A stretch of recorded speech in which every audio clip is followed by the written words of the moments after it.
All right, so hey everyone, this is KMS meeting number 5, yes, for January 25th, 2022. What y'all think about? Yeah, Yes, so my question. sorry, go ahead, Christian. No. No, go ahead, go ahead. First. Okay, thank you. So, so as we want to talk, do you want to talk about the cap first, or do we want to start with the performance topics? We can talk about the KEP first too. I mean, we talked about before the recording. So, but yeah, I mean, right now the KEP, I think Mo and Rita have reviewed it, and then Damien added a few comments. So we've made changes based on that.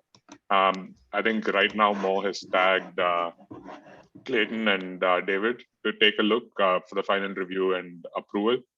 What we have done is based on the previous SIG Auth call, we have made changes to add a feature flag, which is enabled by default. But if the user wishes to disable it, they can do that in the 124 release. And we have also made the UID field pointer so that if the user disables the flag, then the data that's been sent on the wire will still remain the same in 124 and like the previous Kubernetes version releases. And then in 125, we plan to make that flag GA, which means it can no longer be disabled and it will be enabled by default based on feedback.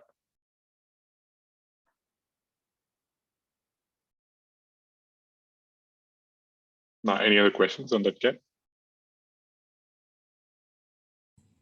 No, I just wanted to say that I saw most comments yesterday about the metrics, and I need to check that out again because I really miss these metrics and I haven't yet had the time to really look into that again. But if the metrics are already present, maybe what we should do instead of like adding metrics to this cap is rather just update the production readiness doc to add that we have metrics to know if there is something wrong with this feature or not. Right, but the production readiness for this particular KEP is very specific to the UID feature being added, right? Do we need to mention the metrics that already exist for the PRR here? I mean, don't we need to correlate how UID is helping here?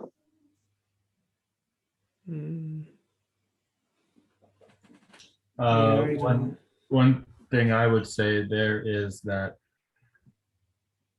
aside from the KEP, these metrics aren't documented as far as I know. So, because I had forgotten they existed because it's been so long. Like I felt bad because I actually reviewed them, like I don't know how many years ago now. So like at least part of them. So I should know that they existed, but I'd forgotten about them. So there's that.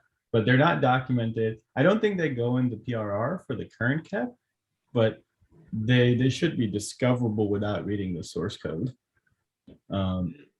Right, and yes, there are alpha, but all metrics are like vaguely alpha, so that's kind of unhelpful.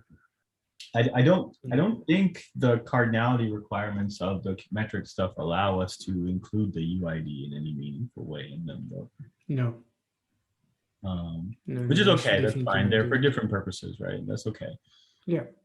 But yeah, my gut feeling would be is that these are just separate things. Now, yeah, you know, we might review the metrics and decide that they're insufficient, and then as part of whatever further observability work we do, we might say, well, we need more, or we might need to tweak existing ones to be better in some particular way.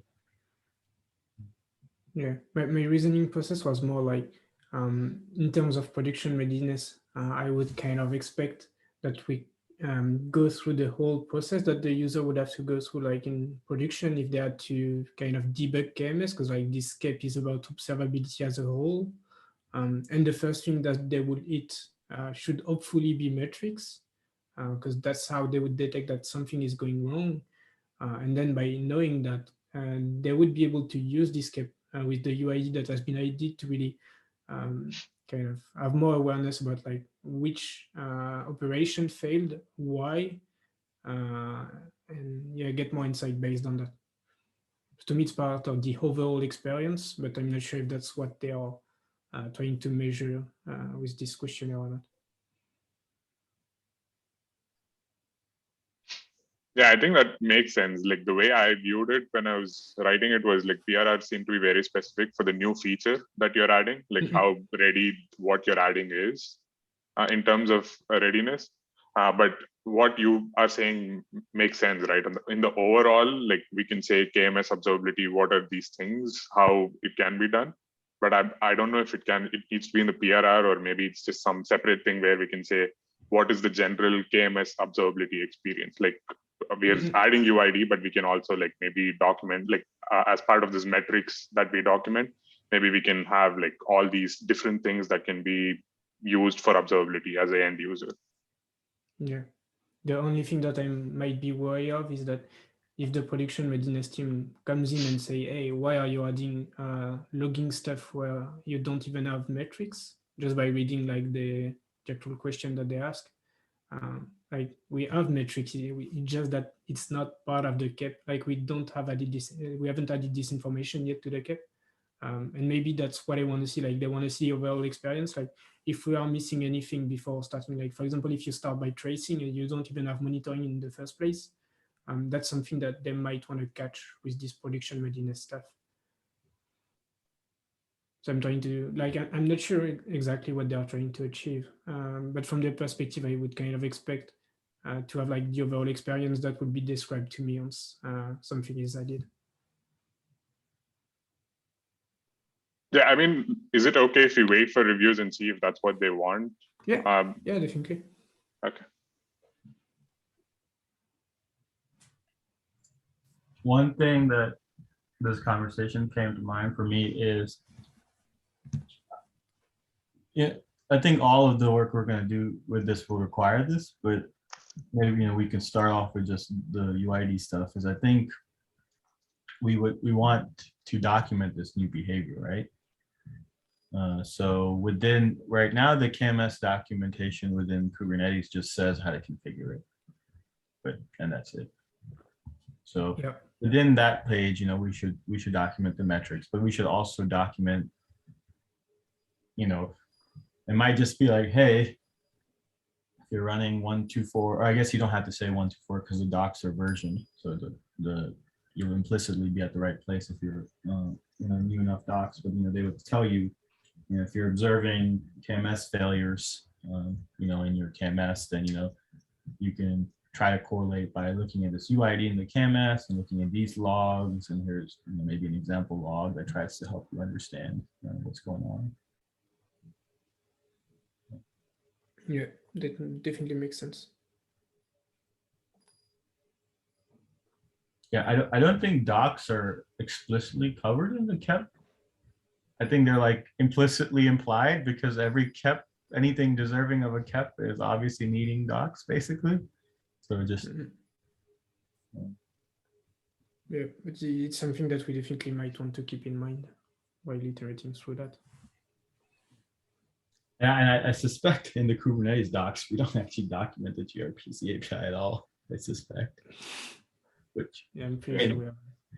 It kind of shows how little faith we have in anyone being able to implement one of these.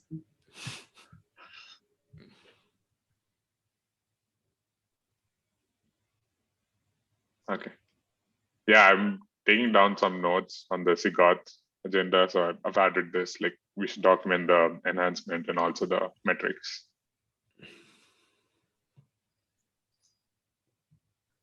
Cool. So you want to talk about performance, or do we have any other questions on the existing KEP?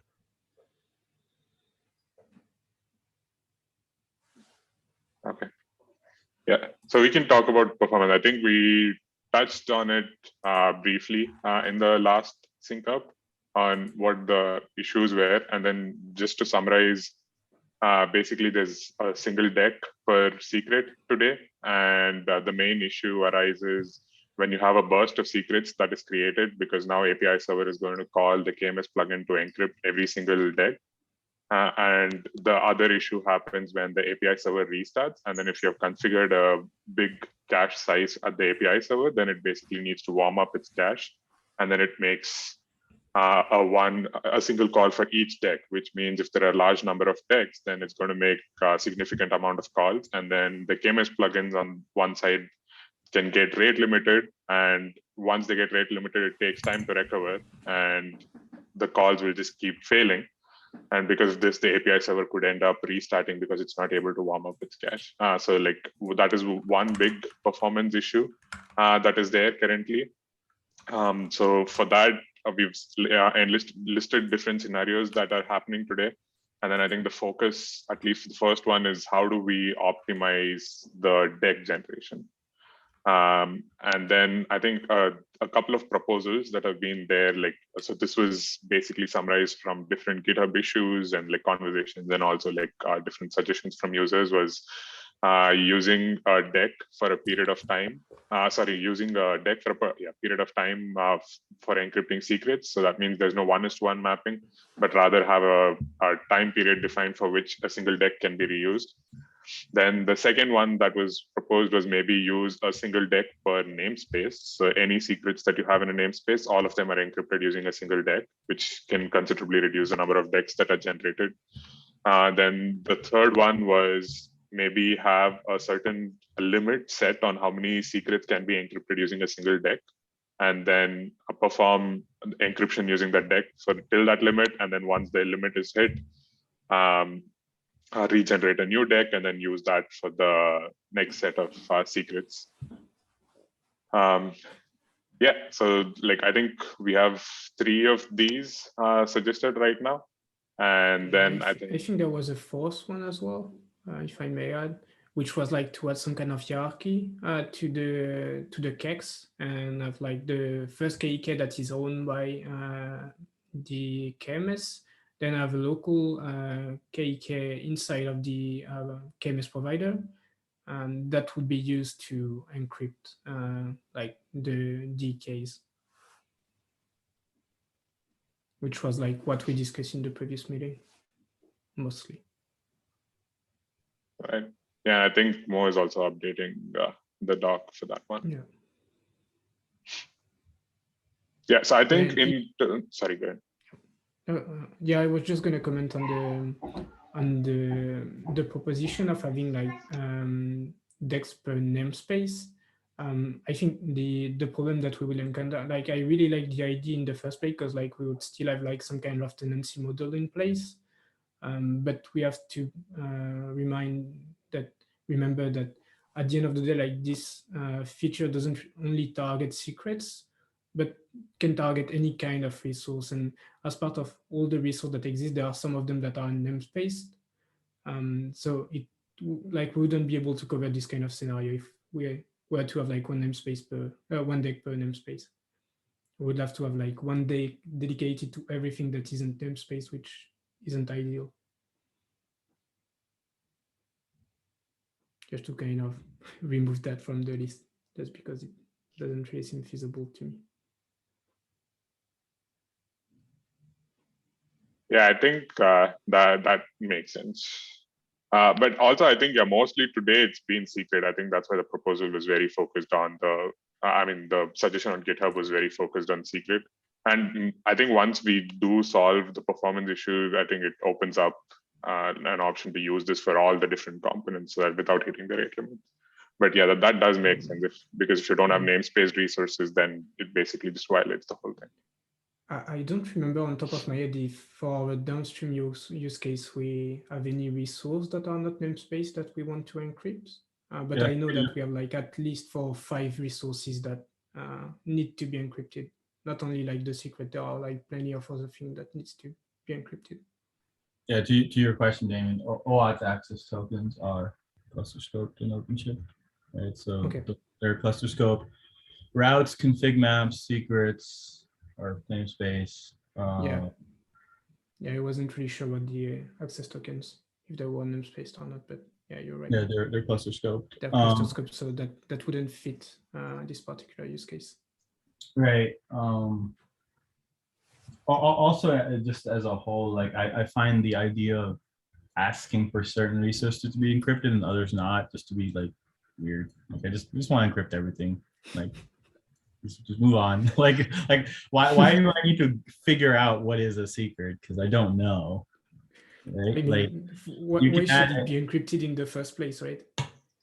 Right. I mean, just in general though, like, you know, you can add any custom resource to the API server, right? And Mhm. you can have it have any semantic that you want, right? So since you can't possibly know what custom resource will be added to your API server, you have to assume at least all custom resources are secret because you don't know, Mhm. right? So if you're going to do that, you might as well just encrypt everything. One question to number 4, wasn't the idea to have kind of a local KMS connected through Unix socket? Was this not more into this direction, or was it really having a local CAC? Maybe I misunderstood it.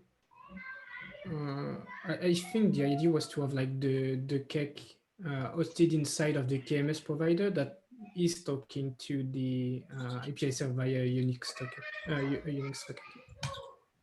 Okay, so misunderstood it. I think that was the idea. And I honestly like the feedback that I wanted to give last week about this particular idea, but we hadn't really much time about that, is what I really like about this particular suggestion is that we still have the same level of security with the DEX. So like the DEX are rotated whenever the object changes, which is like the best that we can do in terms of envelope encryption.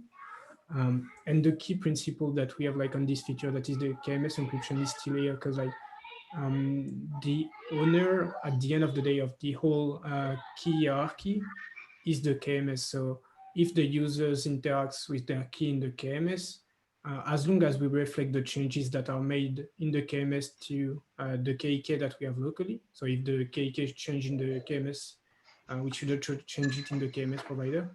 As long as we do that and the user are still in control of the key, I think the key principle behind this feature are still like remains, even though like we are moving the KK locally.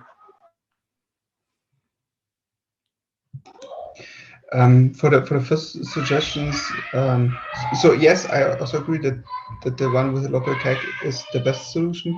The problem that I have with the first solution is, for example, to have it for sorry, my kids are very loud, and that's a little bit distracting.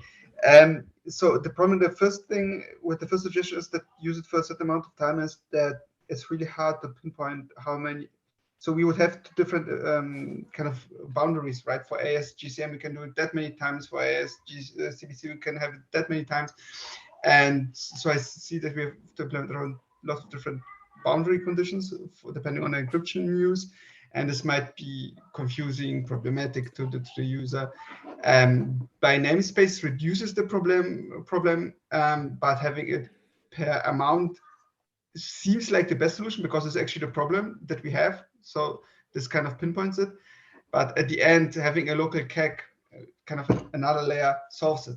So maybe it's like how software engineering works, right? So you can fix everything by adding yet another abstraction layer. So I think also, like Damien said, that this works quite nicely. Because then you have just one key that you need to get decrypted, and then you can decrypt all the other text. So it's really a nice idea.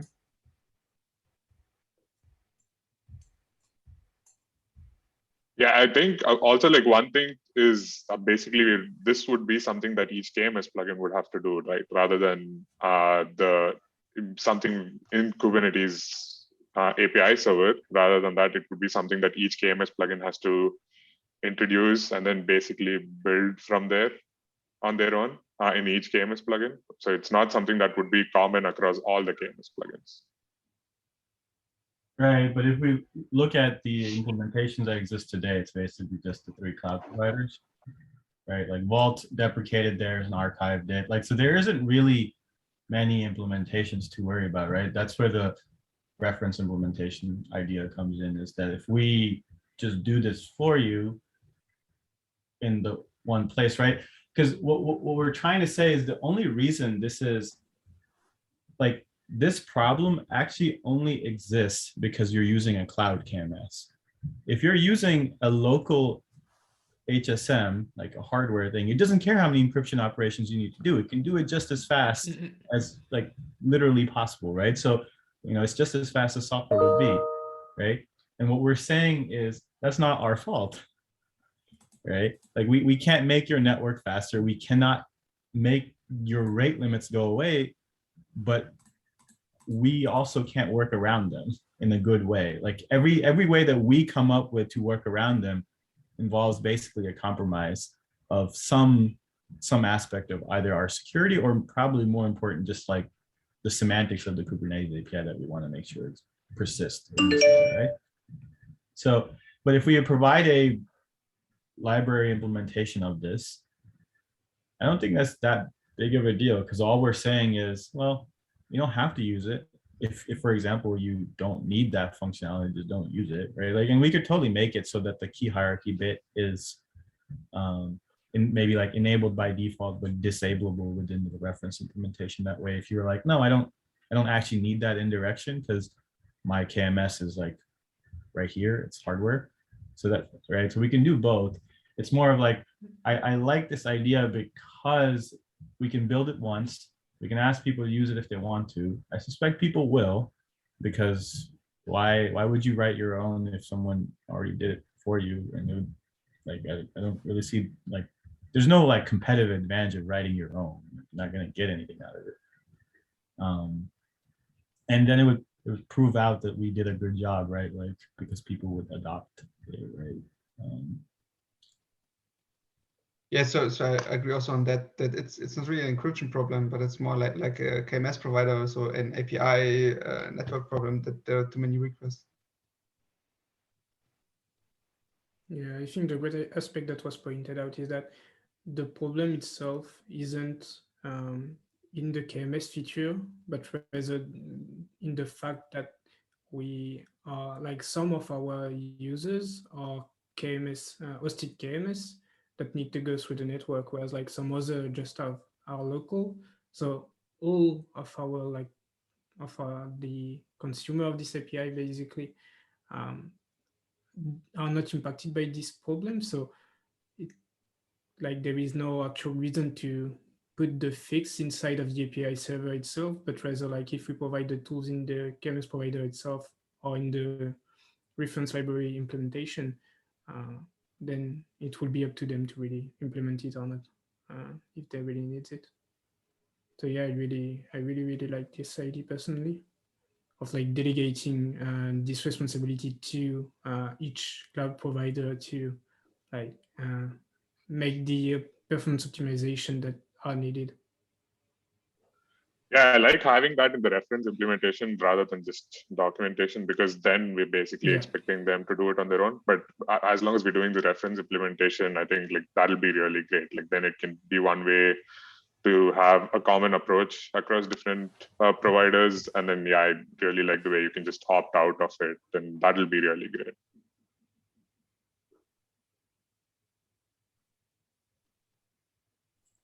So should we, sorry, go ahead. I was going to say one other sort of use case that I kind of want to handle with it's not really a use case, but one other sort of proof of the reference implementation would be, sorry, the words are hard. So we would have a reference library implementation. I would like at least one reference implementation that, for example, uses like PKCS11, like, you know, through like a YubiKey or something, right? So like, we would have the library, but we would also we would pick some standard like PKCS11 and implement a full implementation of that using the reference library. So that way it's not just, here's a toolbox that you can use, like it'll be like a complete like end-to-end, like if you're running bare metal Kubernetes and you just plugged in a YubiKey to the server, or however you get your KMS there, right? Or probably TPM is probably already on the server. You don't need to plug anything in. Then you're ready, right? You just literally need to deploy this one process. It'll you know, have a Unix domain socket. It'll hook up to your KMS through the TPM interface, and like you're ready to go. Like that's, like, you know, it's gonna work. Obviously, the harder thing with something like TPM is really, you know, it's not our problem, but you would have to make sure that the TPMs across your HA environment share the same encryption keys under the hood, right? But that's a deployment issue. That's not something we can do for you, because, you know, Cloud KMS does that for you, right? when you provision a key in Cloud KMS, it's available across the globe. It's not just randomly in like one place. But if you're doing bare metal hardware, right, you have to sort of take that into your own consideration. How do you plan on distributing that key across your hardware?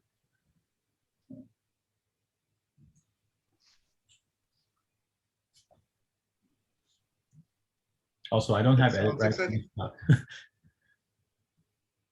Sorry, go ahead, Crystal. I said that sounds exciting. So in the previous company, we hosted everything on bare metal, and having a set of YubiKeys that we would just plug it in would have been just amazing. Yeah, I mean, I recently had someone from VMware that was running Kubernetes on vSphere and stuff, and they were like, "Yeah, I want to like." So they did the local key-based encryption. They were like, "And is this good enough?" I was like, "No. How's that good enough? Your key is sitting right there in plain text beside the API server. What part of that makes it good? Like you need to use KMS." And they're like, "Okay, how?" And I was like, "Well, you go write your KMS plugin, I guess." And they're like, "But we don't know how to do that. Also, we like have other work to do. We don't have time to implement an entire like sub project just to like get some work done." I was like, "That's fair. That's fair." So yeah, I'd like to have a better answer for individuals, especially if you're sticking within the well-known standards for TPMs and KMSs and stuff, right? Like you shouldn't need to write anything. There should be an implementation for you. Yeah, also that I think Intel has this SGX, right?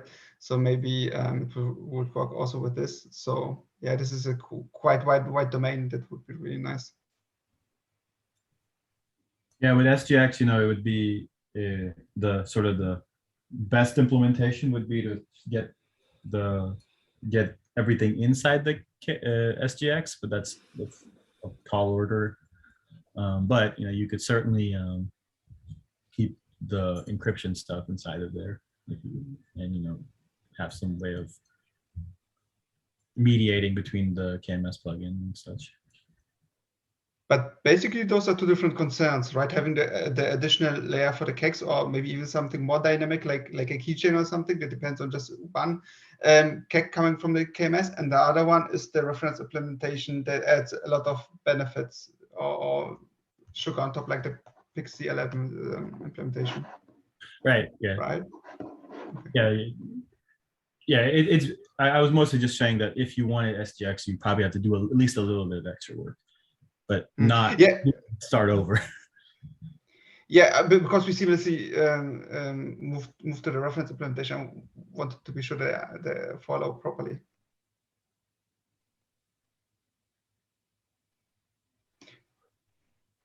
Okay, cool. So we then sit down and write a cap, how to do reference implementation, and how we would see the additional KEG or.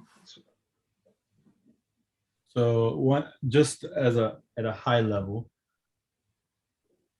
is there anything where like, so today we're saying, if we just pretend like you're on GKE and you're using their so their KMS plugin is deployed, you're using like a 123 API server and everything is encryption is enabled, right?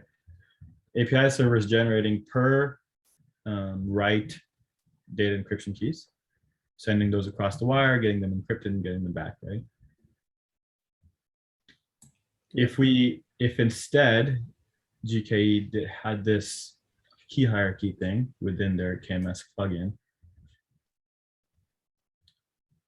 is there anything that's lost or changed in some subtle way that we're missing, right?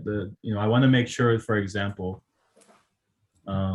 the only thing that I want us to keep in mind is that, to me, like the key aspect behind this hierarchy is to have like the KK that is inside of the KMS being the main key. So whenever this one is changed by the user or even the KMS, because like it can be rotated every 7 days, for example, I want to make sure that this always remain the main key and we never rely on a KK that depend on the previous KK from the KMS. So the only thing that I would want to make sure is that whenever a KK changes in the KMS, we are notified in the KMS provider, and we can rotate the KK at that moment. Okay, yeah. So I think I that's think what the you're only saying is thing that I would we be probably worried need of. some better terms for this. So we have the like the master, or not that, that's a bad word. I'm not using that word. That word's not allowed anymore. The main KK, or the true KMS KK, right? That's the one that you're saying, if rotated, you want the ability to inform the KMS plugin of this event so it can throw away its in-memory key.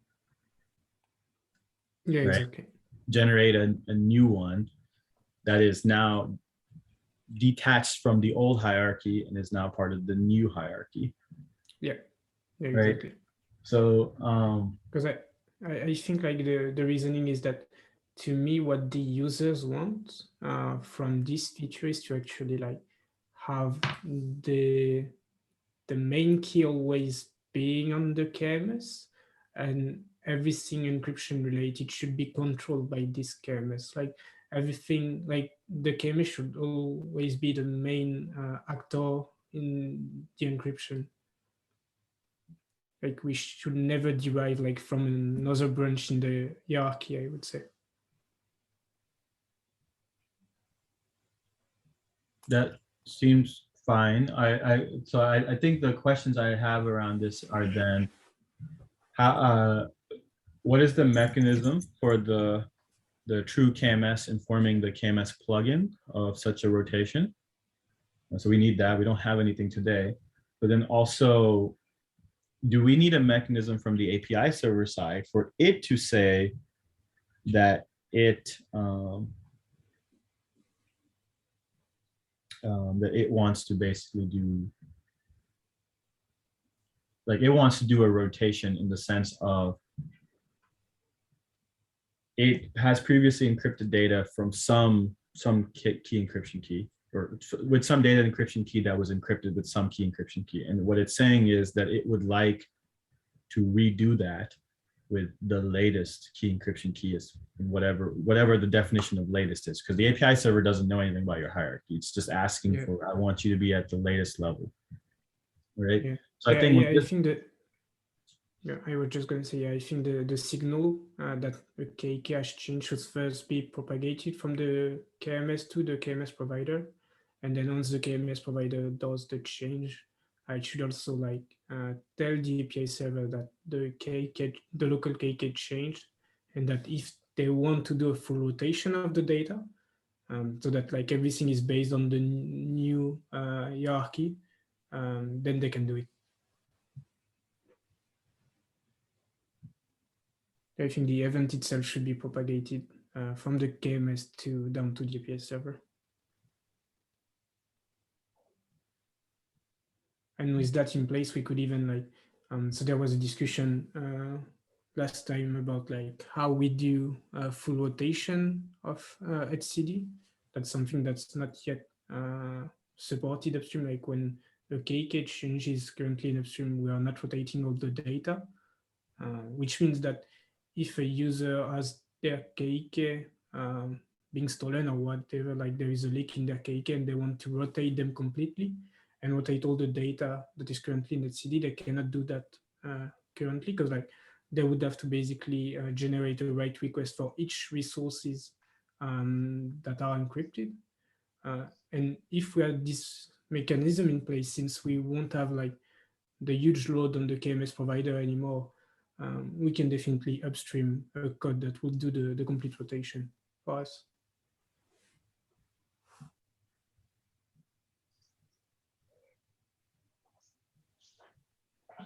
Yeah, I think I might need like a diagram or something to follow exactly how this would work out. And maybe I suspect to get the most value out of this stuff is, I think we would need to go ahead and propose some structured change to what we store on disk.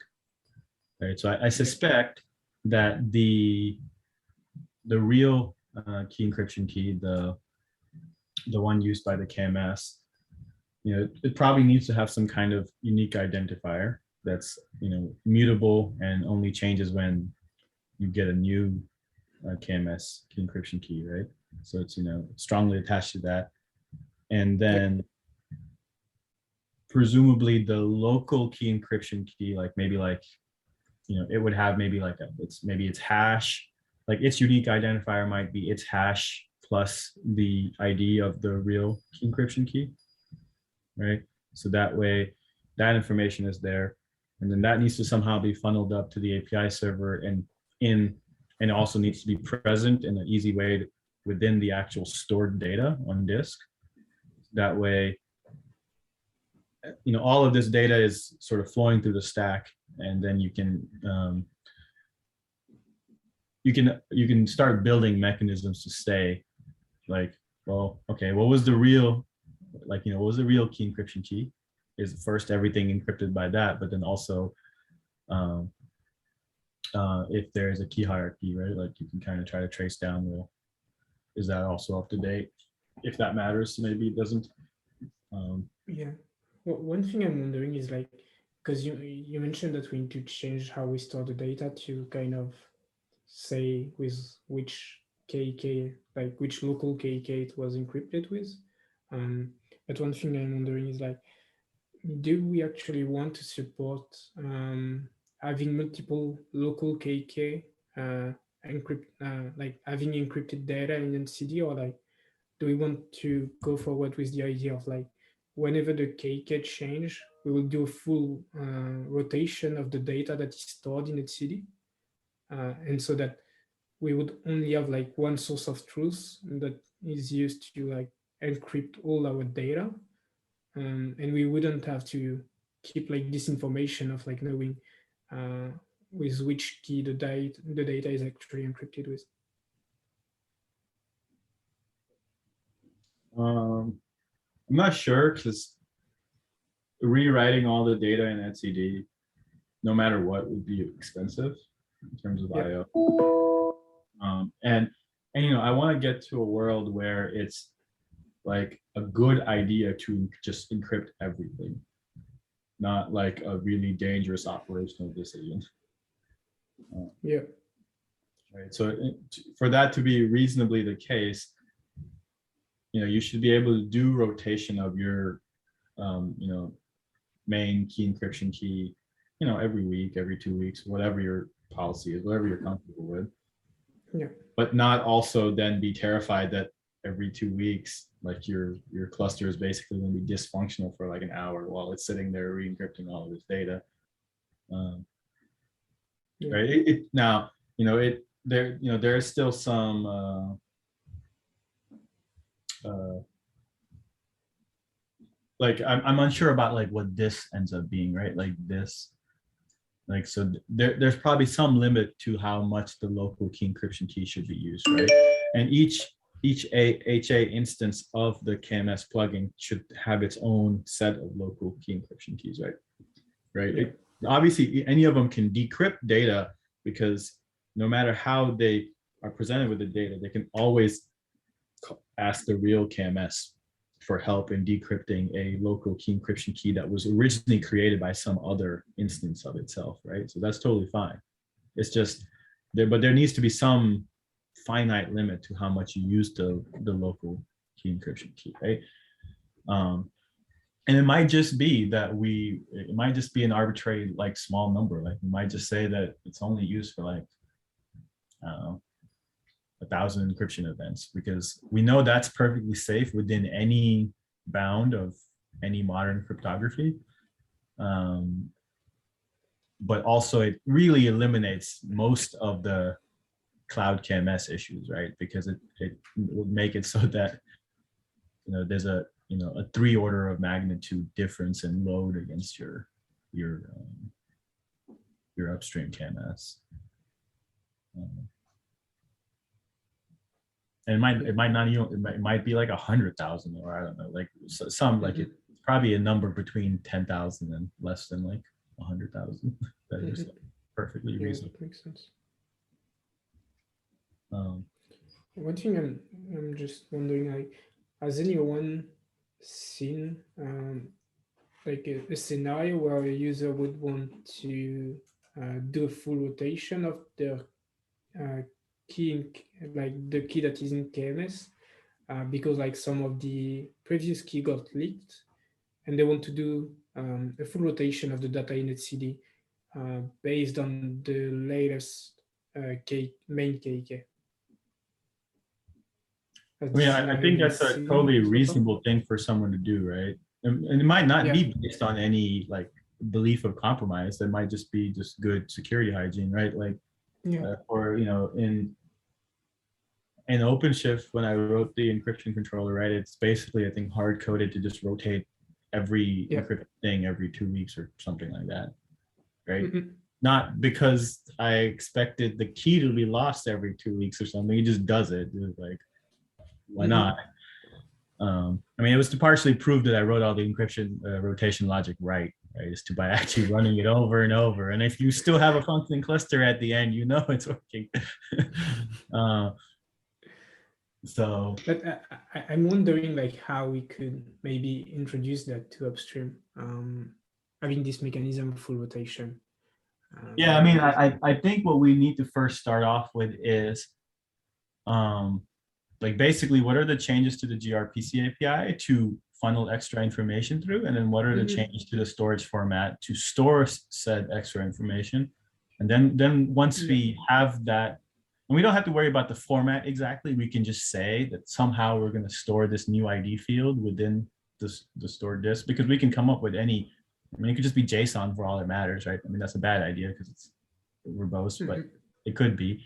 So once we have that, then we can start saying like, okay, what kind of component would you need to orchestrate a rotation, right? Like, does the component need like read level access to raw etcd data? Does it, or can it do it through the Kubernetes API, right? Is it part of the KMS plugin, or is it a Kubernetes controller? What is it? Or is it a coordination among all of these actors? But I don't think we have the foundation yet to really ask the question of how would this work, because within OpenShift, right, the reason the encryption rotation worked is because the API servers are self-hosted. Like I would probe them for their state, so I could tell like how far along they were.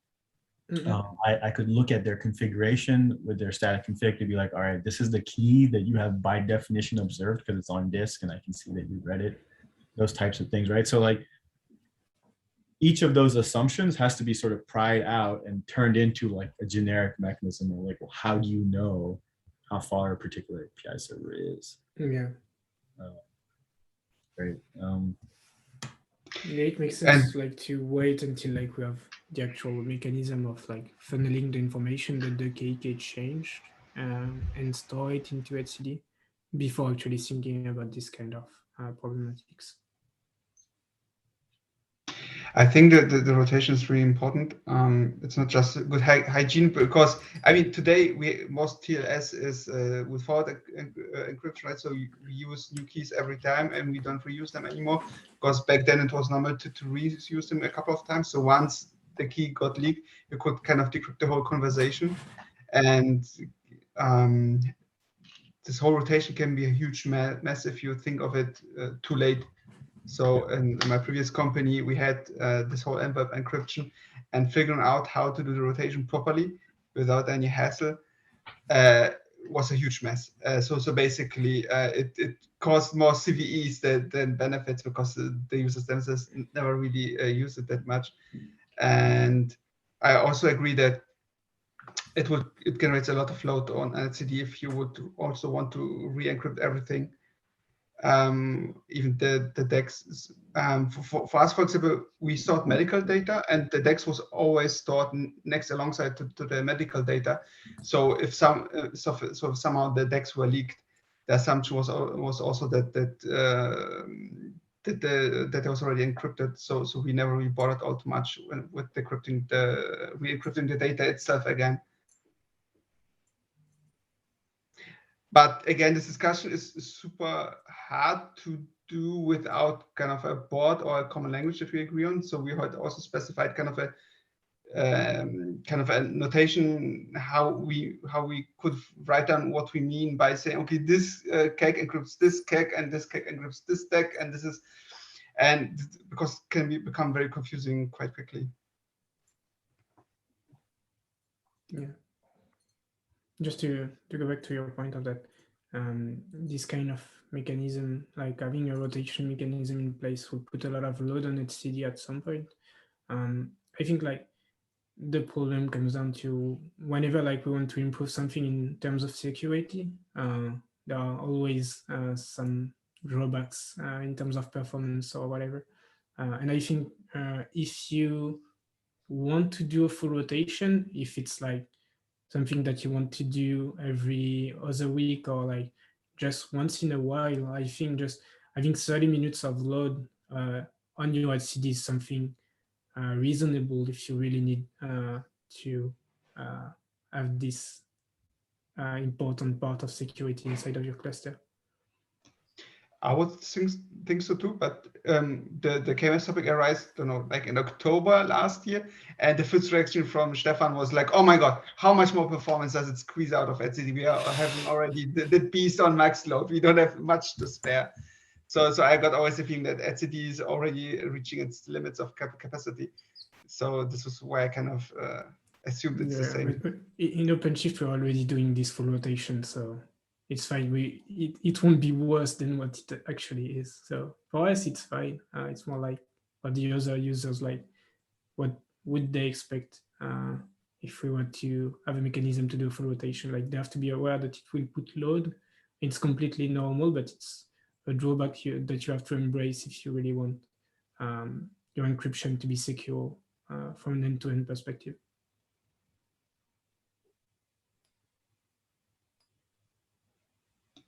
And also the future outliner to maybe encrypt at some point everything address is also nice, which would be nice to know. Maybe as a future task to keep this in mind.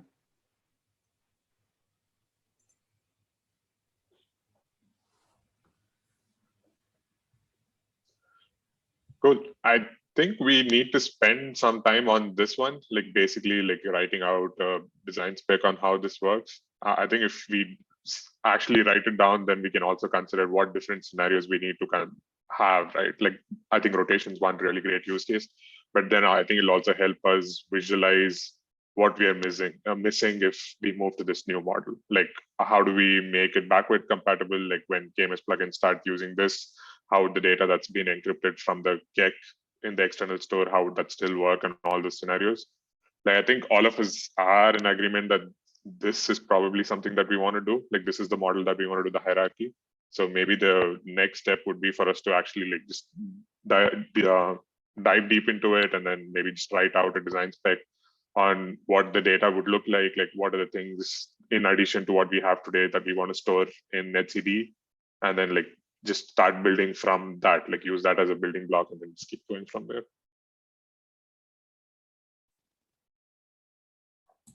Yeah, I think that definitely sounds like a good plan. First focusing on like how we want to kind of implement this hierarchy, what are the design changes that we want to make to the API, and then really focus on the potential aspect that might be impacted. So such as rotation, as you mentioned, such as backward compatibility and stuff like that. So yeah, focusing on that at first will help us kind of figure out like how it will impact the other aspects of the feature. Cool. Does that sound good, Mo? Yeah. Does anyone want to take an action item to like, I don't know, do some explicit fleshing out maybe in this doc of just like explicit mechanisms we might build, or new data we might want to store, just stuff like that, so that way we have something to, and we might even want to first start with like user stories, like what we expect the final state of the system to look like a little bit more strongly, and then we can try to address like which of those can be handled by what we're discussing.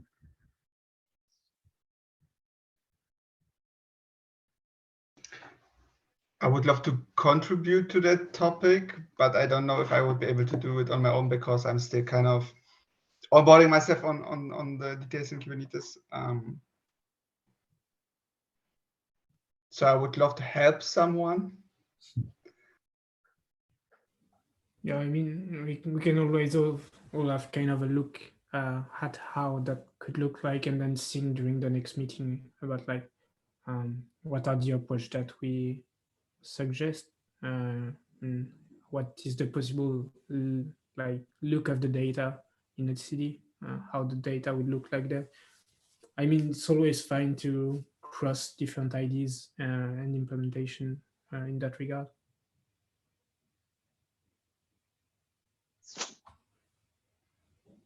Okay, so the current action item would be that either we individually create pairs or we do it on our own, trying to sketch something out, and then we see kind of in this brainstorm mode, like decoupled or asynchronous brainstorming, that we come together in the next meeting, try to show what each other has and trying to figure out the way forward, right? Yeah, I think that Yeah. sounds like a good short-term plan, right? Like, because we haven't synced up next week. So if we all have something, then we can come back with that. And then like, I think we had a good conversation today based on what Mo wrote, right?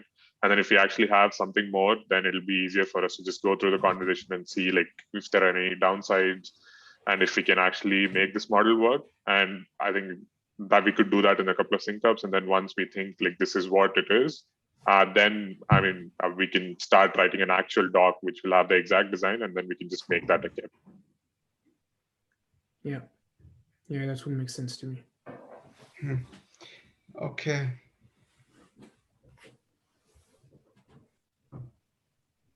Okay, so I'll ask my former colleague if the encryption annotation that he created back then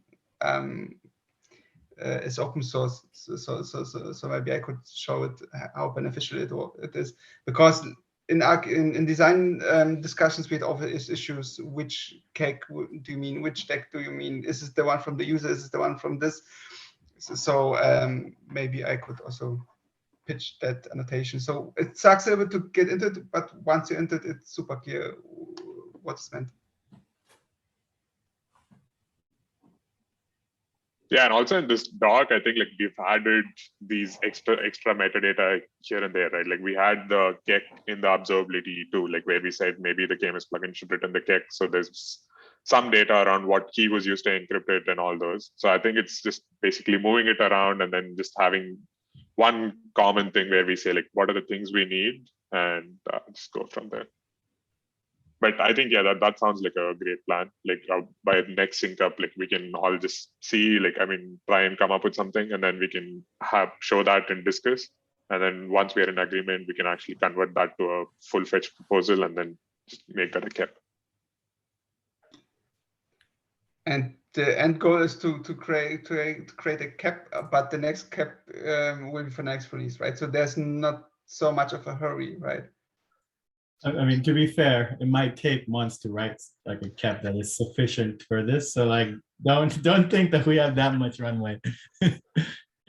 Yeah, definitely. But I think this is the most crucial phase where we might have a little bit more leeway. But once it's we agreed on something, then we can. Well, if you would be in one building, one room, I would say, okay, let's take a day and brainstorm the topic, find out all the solutions, sketch it out, maybe discuss it on the follow-up day, and then we would be done. But remotely, it's kind of hard, right? Or do we have maybe, or someone of you has hardware with which we could have such kind of whiteboarding session? I can do Friday if you have time. If you want to pair on that, like I think I don't have a lot of meetings on Friday. So if you're interested, I can pair and then we can brainstorm together. I would love to, but your Friday is my Friday evening, which is family night. So We can do that together if you want, Christoph. Yeah, definitely. Because but see you based. For me, it's always like through discussions, I learn a lot and realize how few things I know. And this is why I kind of shy away of the doing something completely on my own, because I would be worried that I'm going down a rabbit hole. And at the end, someone says, yeah, but your first axiom, your assumption was wrong. And then I wasted a lot of time. I gotta drop. Y'all can keep talking. I gotta go. See y'all. Yeah, I have another I gotta meeting. go Yeah. as well. Bye. Thank This you is again, really Mr. great. Thank you. Yeah. Ciao.